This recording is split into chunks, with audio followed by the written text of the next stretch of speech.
មានសមោលមនុស្សស្រីម្នាក់ស្លៀករ៉ូបក្រហមគឺកលឹងទៅរោងប៉ុននេះមានព្រលឹងផ្សេងមកបន្លំព្រោះអីព្រលឹងនេះមិនមែនជាព្រលឹងរបស់សំណាងទេមិនបានជាឯងបន្លំខ្លួនធ្វើជាអាណាង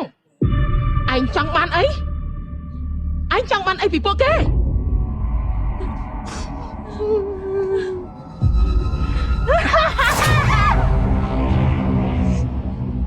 ជំរាបសួរពុកម៉ែបងប្អូនដែលតាមដានទស្សនាក្នុងរឿងភ្លើងឆេះក្លឹបនៅក្រោមដីកាលពីឆ្នាំ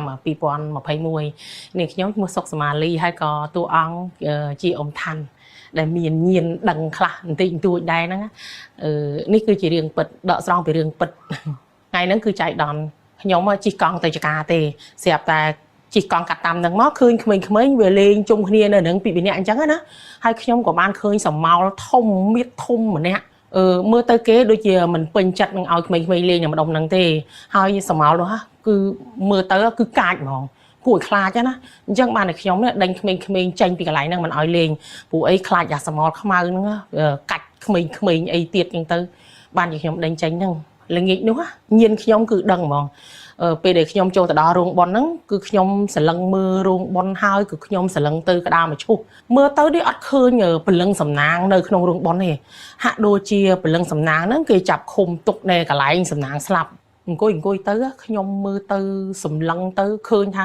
មានសមោលមនុស្សស្រីម្នាក់ស្លៀករ៉ូបក្រហមគឺកលឹងទៅរោងប៉ុននេះជាពិសេសគឺគ្រួសារសំណាងពិសេសជាងគេគឺតាមតែក្មួយនោះនេះ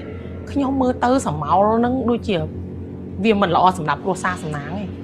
គេជួបជុំគ្នាហូបបបរជុំគ្នាហើយខ្ញុំមើលទៅអាការៈពិសីដូចជាភ្លឹកចឹងមិនទេដល់ពេលខ្ញុំដូចជាឲ្យញៀនយើងដឹងហ្មងណាស្រាប់តែចូលទៅព្រលឹងសំណាងបកាច់បកិនស្រែកថាម៉ែខ្ញុំនឹកម៉ែនឹកពុកខ្ញុំក៏សន្លឹងមើលទៅវាអត់មានព្រលឹងសំណាងនៅក្នុងរោងប៉ុនហ្នឹងសោះអញ្ចឹងហើយបានខ្ញុំដឹងថាមានព្រលឹងផ្សេងមកបន្លំព្រោះអីព្រលឹងនេះមិនមែនជាព្រលឹងរបស់សំណាងទេមិនបានជាឯងបន្លំខ្លួនធ្វើជាអាណាងឯងចង់បានអីពីពួកគេ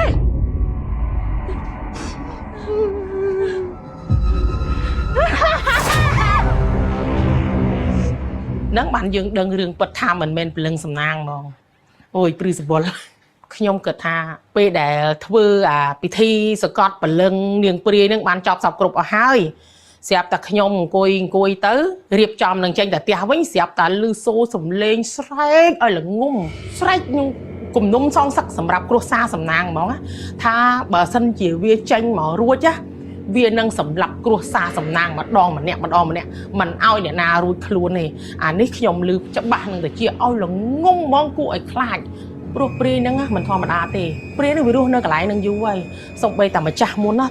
គ្នាបើកស្អីធ្វើស្អីហ្នឹងក៏មិនដែលបានសម្រេចដែររហូតដល់ពេលបើកក្លឹបហ្នឹងគ្រោះថ្នាក់ដល់អាយុជីវិតសំណាងហ្នឹងអញ្ចឹងបានខ្ញុំចេះតែប្រាប់ក្រុមគ្រួសារសំណាងហ្នឹងឲ្យចេះតែប្រយ័ត្នទៅកុំទៅក្បែរទីតាំងដែលព្រាយហ្នឹងវារស់នៅព្រាយនោះវាមិនធម្មតាទេ